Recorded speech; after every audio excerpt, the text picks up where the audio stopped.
We're celebrating Georgia today, and my friend Kaylee Hammock, a fellow Georgia girl, is coming over. So I'm making her the best pulled pork. This is something that my dad used to make a lot. I'm using pork shoulder, about 3 pounds. And this is really good to use because it's a good cut of meat and it needs to cook really slow. You'll know it's done when it starts to fall apart, and that's why a slow cooker is so good for it, because you just let it go.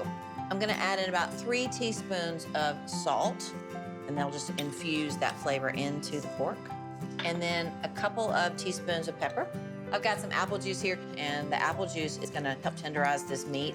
I'm gonna add in some cumin, about a teaspoon. My dad did make pulled pork all the time. I don't remember him adding cumin, but I am. And a teaspoon of paprika. Now, this was a spice my dad would have absolutely used. A couple of teaspoons of garlic powder, another Jack Yearwood favorite. So I'm just gonna toss all of these spices together a little bit. And now we're just gonna cook low and slow. This has been slow cooking all day. Yeah, when did you start that?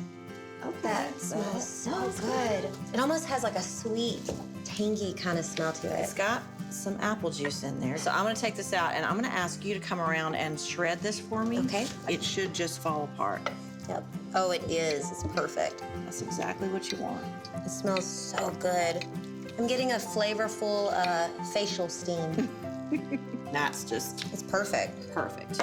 All right, this is the whole gravy thing. It's a 2-to-1 ratio, any gravy you ever make. So I'm gonna use 2 tablespoons of butter and then 2 tablespoons of flour. I'm gonna go home and make gravy for my family, and they're gonna be so proud.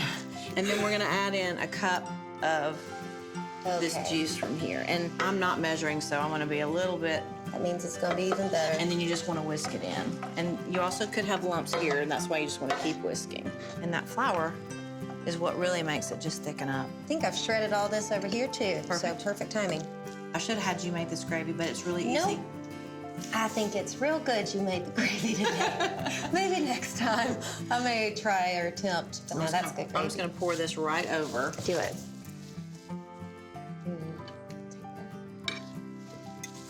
I'm just gonna take a little bit of parsley for pretty and just tear a little bit over. Parsley also has really good flavor. People think it's just a decoration, but it also has good flavor.